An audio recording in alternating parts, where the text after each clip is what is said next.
This Sunday, we celebrate the difficulties, struggles, and many triumphs of mothers who work in the media.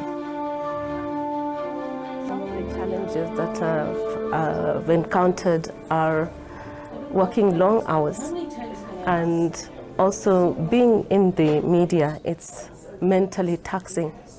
So I've tried, when I'm at home, I switch off the phone, I make sure I'm present for the children. And when I'm here, I'm giving my all to what I can do within the hours that I work. I think finding or having a balance between how much time you spend at work versus how much time you have at home. And also in terms of, making sure that you spend enough time at work so that you do advance in your career. Because what we know is that the amount of time or the effort that you put in your work must have a result. There must be some sort of outcomes. Last year, I was still an intern. I gave birth like around the time that I was supposed to come to intern. So it was a bit tough time having to bond with my child because he was so small. So this year, it's still been a bit tough, worse, because sometimes I knock off at 11, so I don't have time to spend with my child. In the morning, I have to take him to crash and then come back late, so struggle. But all in all, weekends, sometimes I do get a chance to bond with my child, so it's getting better.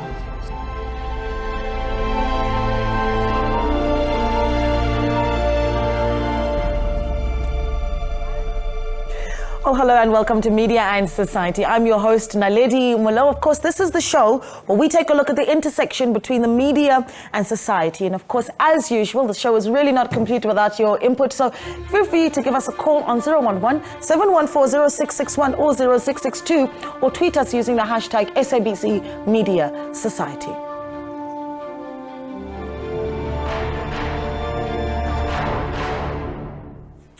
Well, let's start off with saying a happy Mother's Day to all the mothers that are watching this morning. And the struggles of motherhood are well documented, and it really takes a tremendous amount of dedication and resilience just also to navigate the challenges of balancing work and family. But in the media space, these struggles really are magnified by the odd hours, extended periods away from family as well. But despite these obstacles, there is much to celebrate also in the accomplishments of mothers who are working in the media industry. These women who are breaking boundaries and shattering glass ceilings in the historically male-dominated field. They're paving the way for future generations of women to pursue their dreams and achieve success in their chosen professions while looking after their families. And their ability, of course, to juggle the demands of work and family is really a testament to their strength and their commitment to their careers and their families. An absolute inspiration to all of us. So as a society, we continue to support and celebrate the achievements of working mothers, recognizing the value of their contributions in their workplace and in the home. But on this Mother's Day, we'll be speaking to some incredible mothers that are part of the media industry and different fraternities of it as well. Later on, we're going to be speaking to Tamara Day, a legendary musician.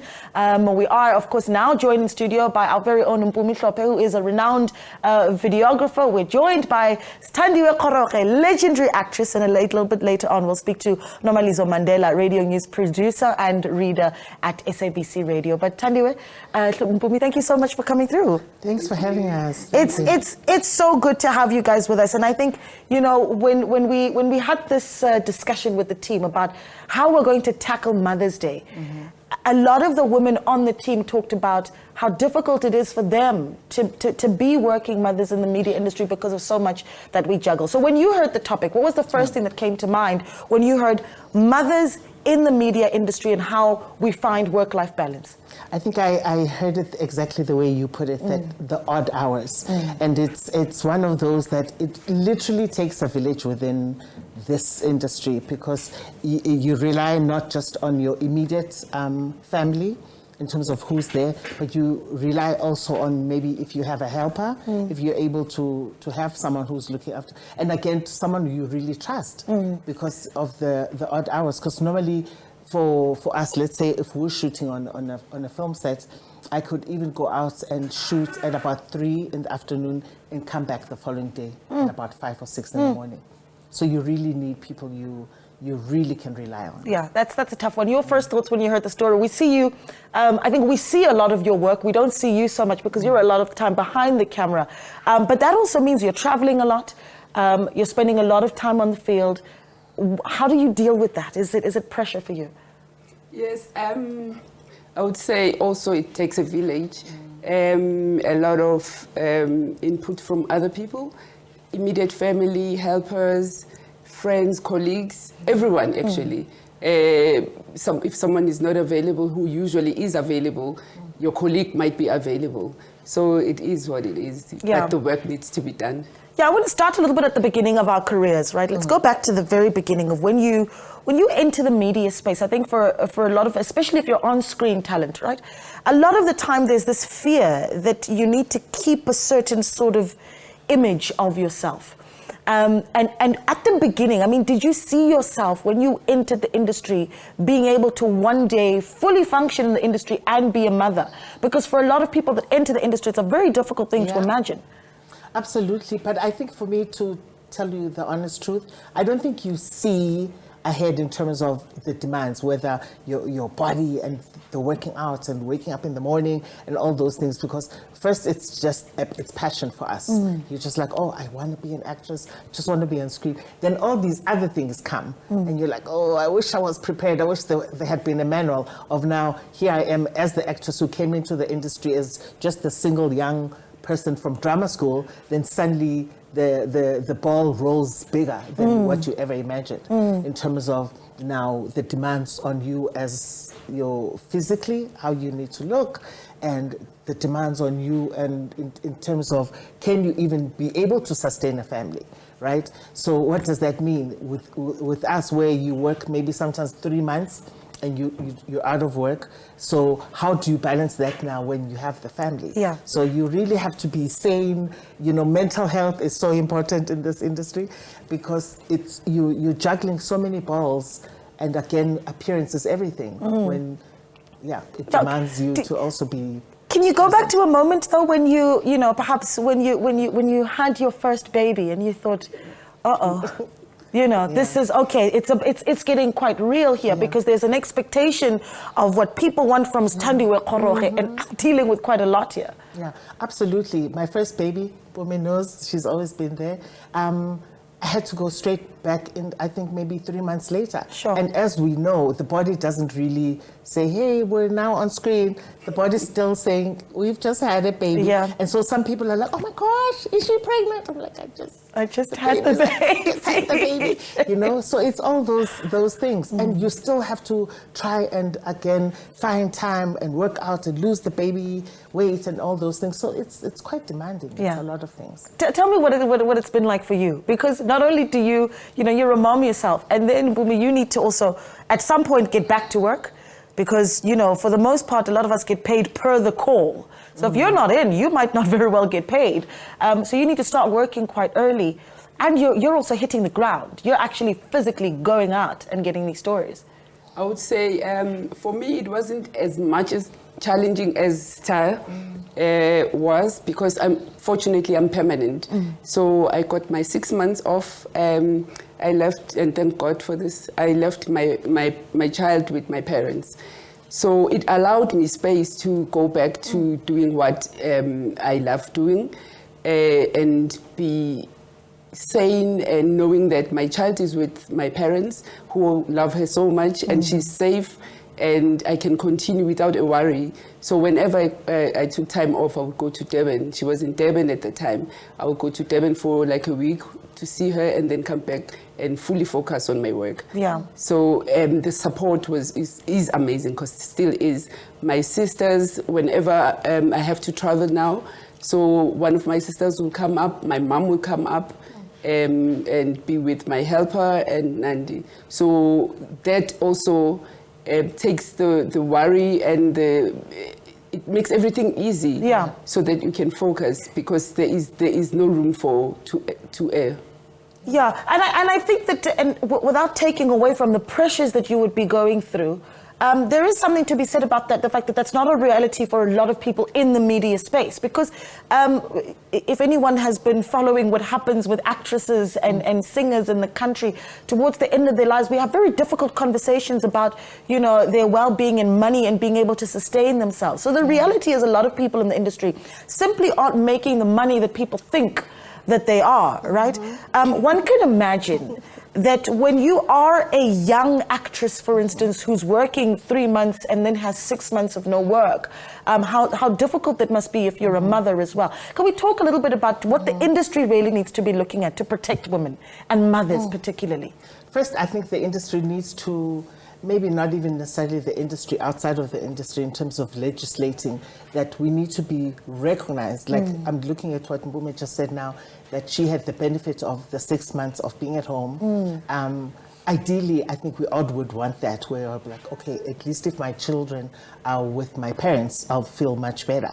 And I'll be more, like she says, I'll be able to work and operate. So if this industry, or if we were legislated and we were seen really as professional workers, and when an actress or an actor, even an actor, because there are men who really would want to be at home, and you're an actor and you want to be at home, you've just had a baby.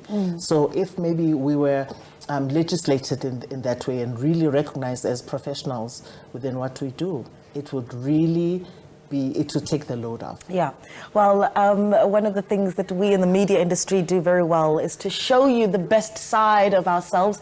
But here on Media and Society, we've also gone to find some of the big stars who show you their best side, so they can talk to you about their softer side, their motherly side. We sat down with Morning Live anchor Leanne Manas and talked about the challenges and joys experienced by mothers in the media space. Take a look. Being a working mom in the media space has always been quite a challenge for me, and I think the biggest thing is trying to find that balancing act, because the one thing that I had kids when I worked in the mornings, and I have still got kids while I work in the morning. So the reality is they've learned to deal with things with me not being around a lot of the time. And that's a great sacrifice that we do make as women in the media, because you're constantly consumed by big stories. You are constantly monitoring these big stories. You'll have your kids talking to you, and you perhaps in another world, which I think all mothers can understand. But I think when you're in the media world, especially in South Africa, it doesn't stop. In the news world, it's absolutely crazy. But there's also been major stories that you disappear for days on end having to cover, and you're just not present. And I think that that's probably one of the biggest challenges when it comes to being a mother in this industry and trying to navigate your way through it. I don't think enough stories, real stories, are being portrayed about mothers in the media space. And I'll tell you why, because whenever we sort of speak to motherhood and see pictures of motherhood, it's always these beautiful photographs of mothers cuddling their children and looking so happy, and everything is just so perfect. And then when you see those pictures as a real mother, you think to yourself, you're doing something wrong. But the actual reality is that every single mother goes through the same emotions being a mother. You have doubt, self-doubt. I think the moment you give birth to a child, you give birth to guilt and self-doubt all the time, because you never feel like you're doing enough. You feel bad for missing something that your child is doing, or one of the big milestones that your kid is doing at that point in their lives. And you may not be present, but at the end of the day, you are trying so hard to be an individual and a mother at the same time. And it's one of the most difficult things to accomplish, is that you're constantly doubting everything you're doing. You're always asking, am I doing enough? Am I present? Am I there for them? Am I providing enough? We always know that mothers are nurturers, and we've grown up with this image that a mother is at home with their kids.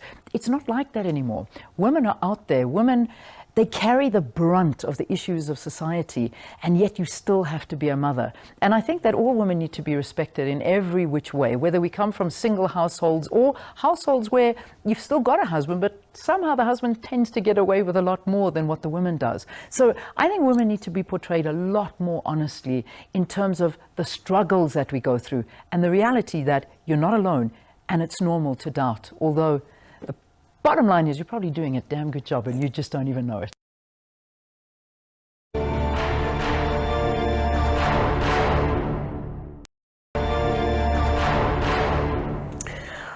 Welcome back. You're still watching Media and Society on this Mother's Day. So from long hours and irregular schedules to the constant demand for availability, mothers working in the media industry often have to juggle multiple responsibilities both in and out of the workplace. So also doing well in this industry may cause gender roles to be subverted in the home, as a mom does what normally would be considered very masculine work in the family dynamic. Well, we've gone out to ask the everyday South African what they think of how we went out to the streets to hear exactly how you view mothers in the media industry. I think we all look forward to Mother's Day. Some of us look for the luxury to lie in.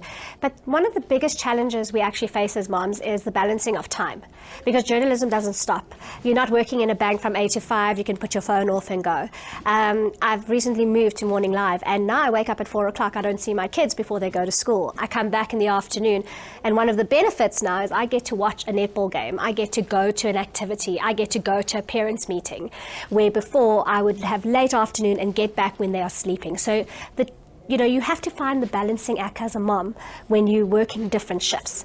And that becomes hard because then you are consumed with news right up until 8, 9 o'clock. We have breaking news stories. So you have to learn to put it away and balance with your kids and give them their time. Sure. Having to work in a media space and being a mom, the hours that I work are a bit, how can I put it? Not your normal 9 to 5. So I kind of have to get a nanny or work with my mom to help me out because of my crazy hours. But in a way, it helps me because of on my off days. Then I get to spend time with my daughter, or I just find a way within my off days to make time and be a mom. But sometimes I don't get to spend Christmas with her, which is a downfall. But I make it work somehow. Sometimes when I'm not in at work, it doesn't go to crash because I have to spend time with him. That's how I balance my schedules. So when he's at crash, my mom is there. But when I'm here, but every time when I don't have to come to work, it doesn't go to crash. I never. The kind of decisions that mothers have to make. Those are the voices of women in the newsroom here at SABC News. And a little bit earlier, we heard from Morning Live's Leanne Manas. And of course, she talked about the guilt as well that comes with being a mother and having to be so busy all the time. Well, we continue our conversation now, joined in studio by Tamara Day, a legendary musician. A good morning to you, and thank you so much for joining us. Thanks for having us. Happy Mother's Day. Thank you. Okay, we're also joined by SABC's very own Nomalizo Mandela, radio news presenter and reader at SABC Radio. Thank you so much for joining us. Thank you for having me.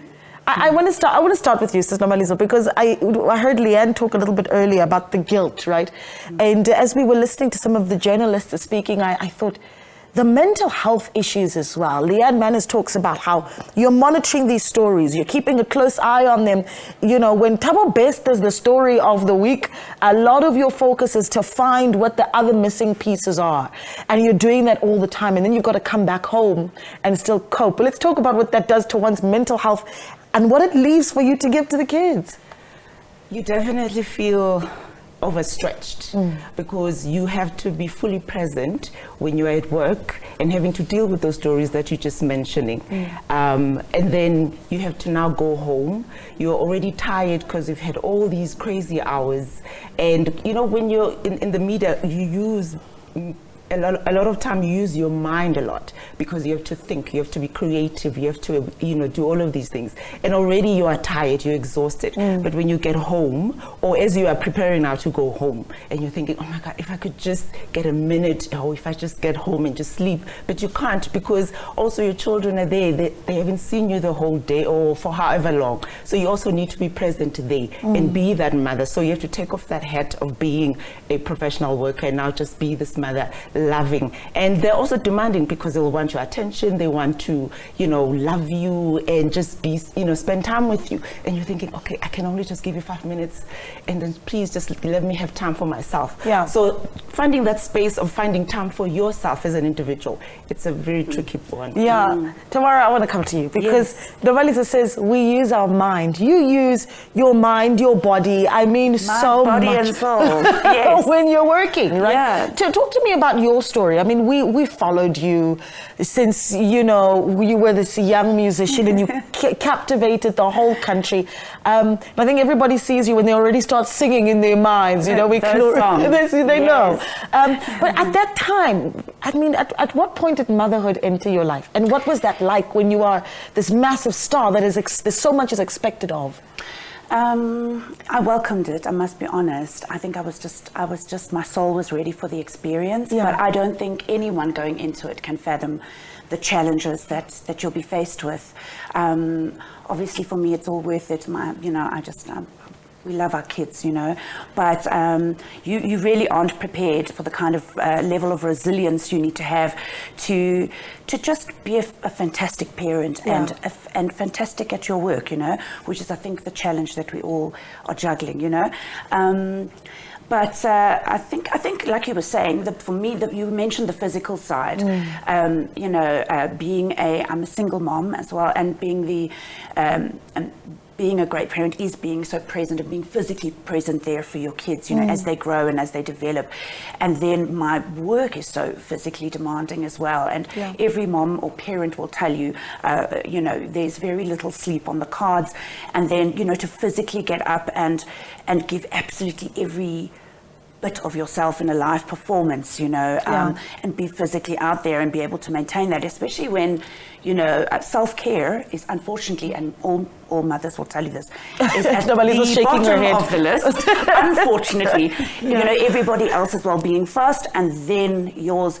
And it's a tricky thing, because how do you sustain that? Because if you're not looking after you, how are you giving your best to your family? So it is that for me is one of the, and then my best to my audiences, and really give them a performance they're never going to forget, So that physical, the demand physically on the body.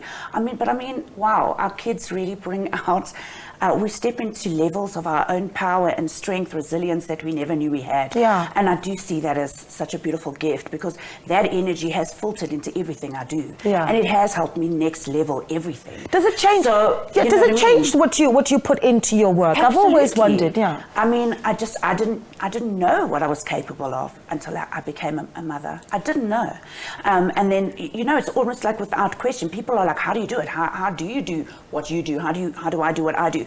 But it's almost, you don't even question it. You just do it. And then you just think, wow, and then that kind of, and then they see that strength and resilience as well. And so that side of it is really beautiful, but wow, we have to dig deep. It's a lot, and I am grateful to the strong women around me as well. My mother, my daughter's nanny, our collective bestie, and who I couldn't be doing it without.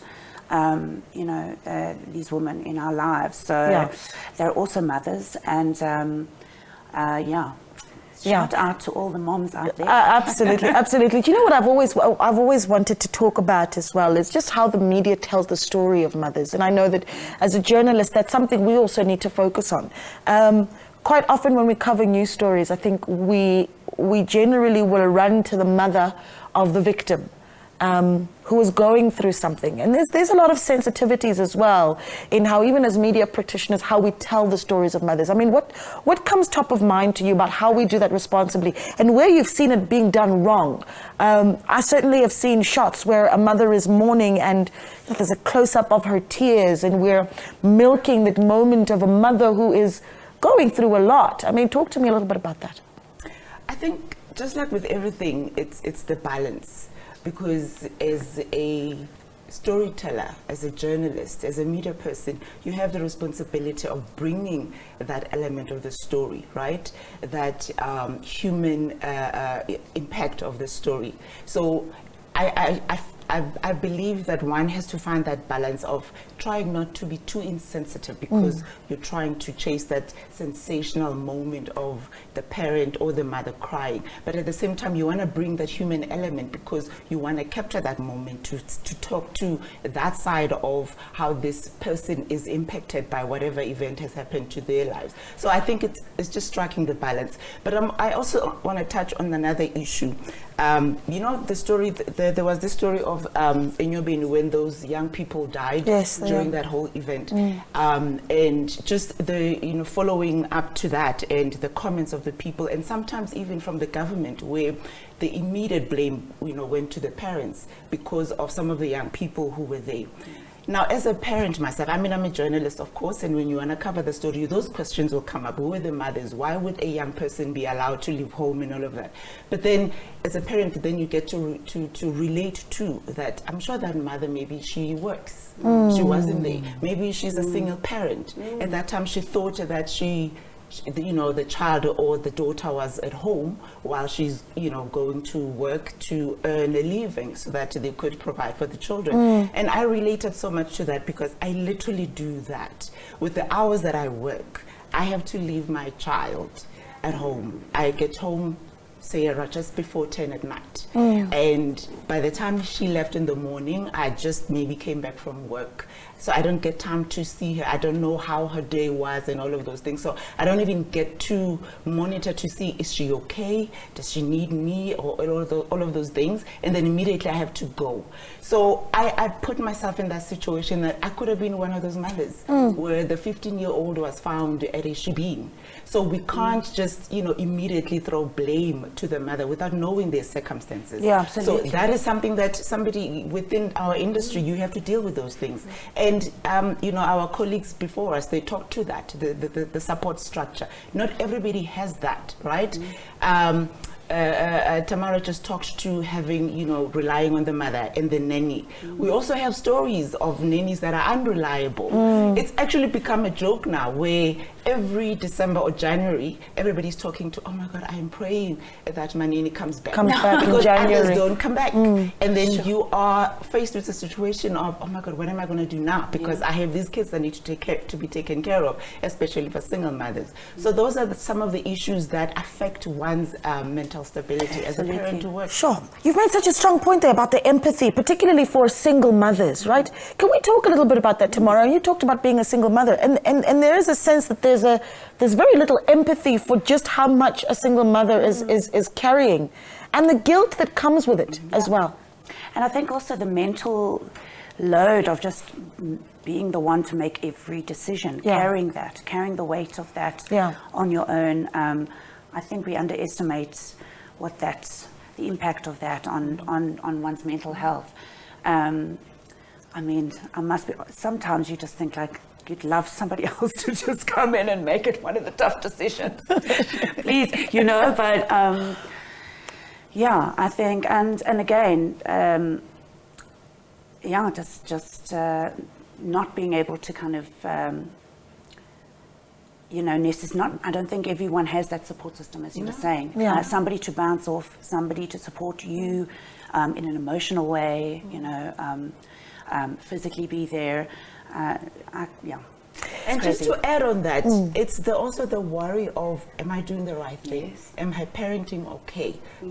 Am I guiding these human beings that are going to be part of the society? So the guilt comes also with that, because you don't have enough time to monitor to see if they are developing okay, whether everything that you have imparted to them as a mother, it works, because you don't have enough time. You still have to go to work. So all of those things are really, really just something that is, mothers are just phenomenal. Okay, I need to ask something that's lighter, because we're having such a difficult discussion, right? When your kids see what you do, though, when you go out into the world and you are the Tamara Day, what do they see? What do they think? I mean, my daughter is 5 and a bit, and today is Mother's Day, and she was with my mum. They dropped me off here at the SABC, and she was aware I was going to come and do an interview, and she's going to be joining me just now at a Mother's Day performance. We do that every year. I have my mum and my daughter come, and it's incredibly special. I mean, I think the penny sort of dropped for her. She understands Mommy's a singer. There have been a few moments where people have sort of recognized me, and, she's kind of wrapping her head around it all. But it is a beautiful thing we share together. I think music in our family is something that has been a big part of our family, a big part of how I've raised her. It's been, in our lives in a big way within our family environment from when she was a baby. So it is sort of at the core of our sort of love language as well with each other. So she's at a point where she wants to be a part of it. She wants to jump up on stage, which is sometimes challenging to deal with. But I think, you know, she seems to be quite proud. Yeah. You know? And I think it's lovely for her to see me just out there pursuing my dreams and doing what I'm passionate about. And she understands that that's mommy's work, and she understands that that's how I look after our family. Yeah.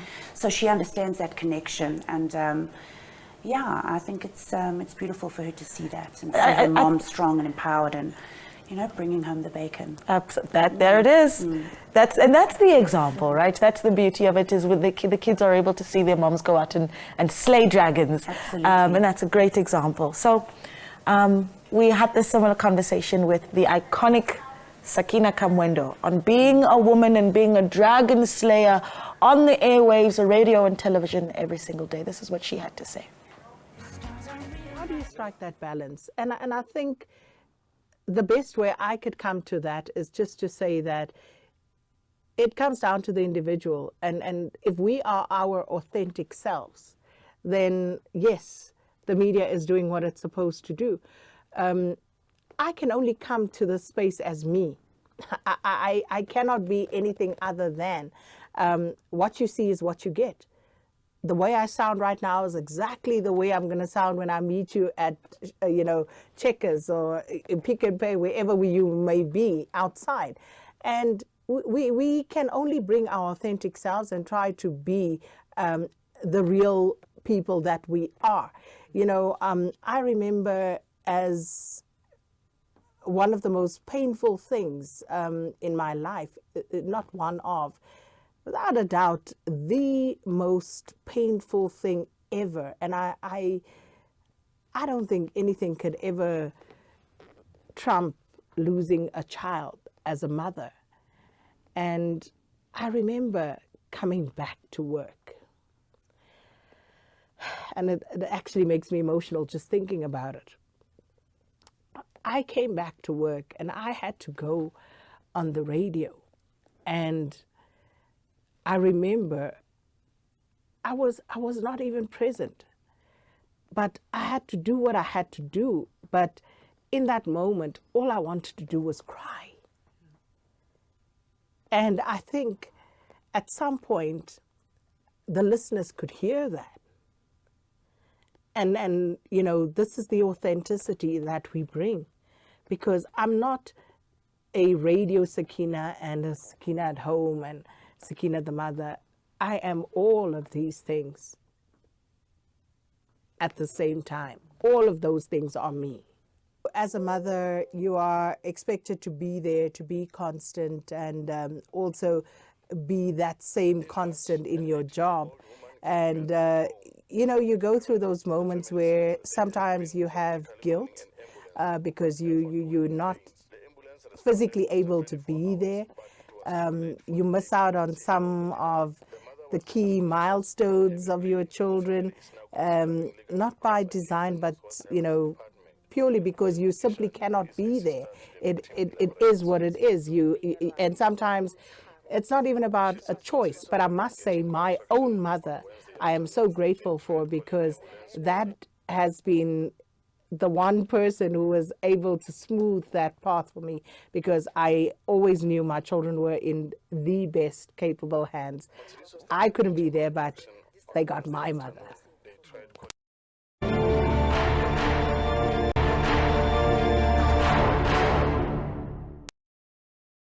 The media mom, it's sometimes quite challenging, as I also have to take care of my kids, but it's impossible in most cases, as I arrive late at home and it's difficult to assist my kids with homeworks, and as sometimes we work long hours. Ours even goes for media broadcasting and do interviews for mostly the whole day around communities, but I'm also enjoying working in the media industry, as I also do what I love, and what I love is to serve deaf community by providing sign language interpretation. Yeah, that the SABC News sign language interpreter Taifosa Nzwelengwe telling her story of juggling being a mother and being a media professional. And mothers in the media industry often have to make difficult choices and sacrifices, but with the right sort of support, they are able to continue to do great work and have successful families as well. But let's talk about what the recipe is, right? We start to get some ideas for other working mothers as well to figure out how they can get it right as well. Standi was back with us, and we continue with Tomorrow Day. I want to talk about some of the things that for you have definitely been must-be's, like things that you must have. And I'm talking about financially. What you needed to make sure you get right so that you don't have 3-month lulls of not working, or a role doesn't come, or are there specifications even about roles that you will not take because it means you have to fly to Zambia for 6 months? Yep, absolutely. Yeah. In terms of maybe roles you don't take, not necessarily because maybe you're being prudy, but maybe one, physically you're still not feeling you're there yet. So you would be a bit cautious about taking certain roles. 2, because now you have kids, so you can't just pack up and say, oh, let me go and audition and be in New York because maybe it's audition or pilot season. You know, there are now considerations that you normally wouldn't have thought about when you didn't have children before. So it really changes. Your dynamics are now suddenly, with baby one, I've got 3s, but still, every time you just start, there's people now to consider outside of yourself. I've always wondered if you are an actress, and sometimes if you're an actress, you'll shoot a scene that perhaps is a little bit racy, and if as an actress, is that something that you are quite cognizant of the fact that, well, I don't want to have my children watch me do something sexual on screen, for instance? I tell my children, they know from the onset, guys, so this is what I do. This is what Daddy and I do. We are in the creative industries and we're actors, which means we're taking on roles of other people. We become other. I mean, my daughter just grilled me the other day. So how does it happen if you're kissing someone? Is it you're trained, Because they're curious as well. Like, how does this work? How does Daddy feel? If, you're like, we're trained actors, which means it comes with the training.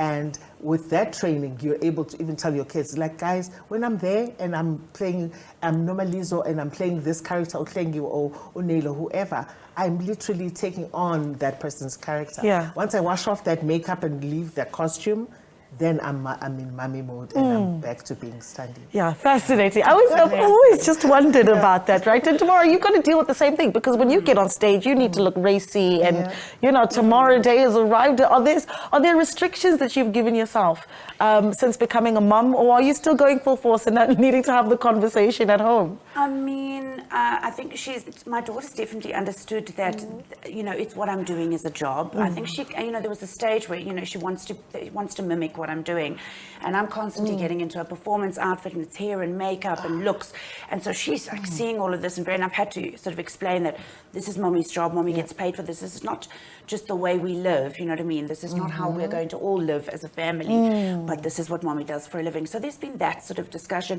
I have become very conscious of what I'm putting out there. As a mother, you kind of step into this energy of really being conscious of in your small way making the world a better place for your kids, and for everybody else's kids as well. So very conscious of my music, what I'm putting out into the world creatively, the impact I'm having on the world around me, not just my inner world and the world of my family, but on the world at large. So you really kind of start to tap into that in a big way. I feel like I did, yeah, I guess those have been big things. Yeah, for me. Has it ever been something as well that you found to be career limiting, where you are a mom and now there are these restrictions, and that perhaps some media houses are simply not going to accept that, right? I mean, have you had opportunities taken away from you because you have other responsibilities? I think in the very beginning, when I just had my child, there was this sort of, sense that people were like, didn't she just have a baby? Kind of a thing. When they were thinking about who to book for their end of year function or their festival, it was sort of like, but hasn't that one just had a child? But I mean, why is it even said like that? Why is it said like that? Yeah, right. Yep. But I mean, just so everyone knows, I mean, I was back on stage. I mean, this was the reality of my situation. I had to be back on stage, a couple of weeks after having my child, which was very difficult. But I had to go out there, and it was how I was supporting my family, and I didn't really have a choice. Yeah. There was obviously no maternity leave and maternity pay and all of those things that in our sort of field. So you just get back out there, and I think I did that to let people know, like, I am a mom, but I am relevant. I am a performer. I am ready to be out there and to work and do what it is that I do. So there are those. I love the idea though of your daughter wanting to mimic you when you've got the makeup and the hair on, because I think every little girl does that with their mom. We look at them and we want to be just as beautiful as they are. I wonder though, because what we do and what you ladies do is so aspirational, that when the kids look at you, do they aspire to it as well, or do they see the struggle and go, "Oh, why did you choose that career?" My daughter, she wants to go into law, but obviously she's only 13, but that's why. But the funny thing is, she wants to go into law. She's like, I want to represent the creatives. So I think she sees exactly on that. In terms, she sees the struggles and she hears things, and she's like, let me go into law. The boys definitely want to be creative. Wow. Pilots, scientists, somebody. Astronaut. Someone that secures us the money. Let's secure the money. Okay, well, I think before I let you ladies go, just some words of encouragement for media practitioners that are watching. And I'm talking now. So firstly, for women that are media practitioners, and also I think for media houses, what they really need to be thinking of. We're not necessarily asking to be treated as eggs, but what are the considerations that they need to give us? Well, just in terms of, to all the moms out there in the media industry, like, I know it's tough, but when you can find those moments to look after you, it is essential to look after your mental health, your spirituality, your physical well-being. Please take those moments unapologetically, because if you're not strong, we can't be strong for our family. So I've gotten better at doing it, and I encourage all mums to take that time whenever they can steal a moment, whether it's, and look into ways that, you can take a moment to just ground yourself. I mean, for me, it's been meditation has helped me a lot, just because of, just being overwhelmed a lot. So find ways to look after you and love you and set those boundaries where you can, That would be my advice. She said it all. She said it all. But I think based on what you said about media houses as well, or production houses, so maybe just that, in practical terms, maybe consideration, Tamara has just had a baby, so that means she'll probably need to bring the baby to work, or a particular actress has just had a baby, she'll probably want to bring the baby to work, so that means her dressing room, it has to be a space that is comfortable, she can maybe share, things like that, and just that consideration of what would that person be used to in the comfort of their own home. How can we make the work environment comfortable for them here, so that they can perform at their best? Like Mpume said earlier as well, once you know that your baby's taken care of, you can give your best. Yeah, absolutely. What are you guys working on, Mum? Okay, let's start with you. Tomorrow, what's next? I've just dropped a new single, which I'm so proud and excited about. It's a cover of Brenda Fassie, Promises. Oh, goodness. I've been wanting to do a version of the song for, the last 20 years, and have been singing it for many years. Yes. And I just released it about 10 days ago, and it's been received very beautifully. Congratulations. I just wanted to honor the timeless music that comes out of this incredible country, and the incredible art and songwriting of Brenda Fassie. I think she was the mother of pop. Biggest fan. She might the mother of pop in South Africa, definitely. So people check it out. Can I direct that? Yes. Oh my gosh. They were there. She's there, and they're working as well. The study was going to direct the music video. We're done. I would love that. Actually. What are you working on? Straight after I love that. Shaga's coming out on the 18th of June. That's a huge one. Wow. So I'm so excited about that one. So that's coming out on the 18th of June. Shaga Ilembe, where I play Queen Mtania, who was Shaga's grandmother, Sinzangakona's mother. So That's one. I can't wait to see that. Yeah. I cannot wait to see. We've seen the posters. It is absolutely gorgeous, and I know that it's going to be a smash hit. So all the best. Ladies, thank you so much for coming through. We're going to continue the conversation with our other guests on the other side of this, but this is as we continue to really celebrate mothers in the media industry who work ridiculous hours, crazy schedules, give you 100% of their work for you, and then are expected to do the same at home as well. Tomorrow day, thank you so much for joining us. So many powerful women have graced us with their wisdom today, and we have one more legend to hear from. Listen to this.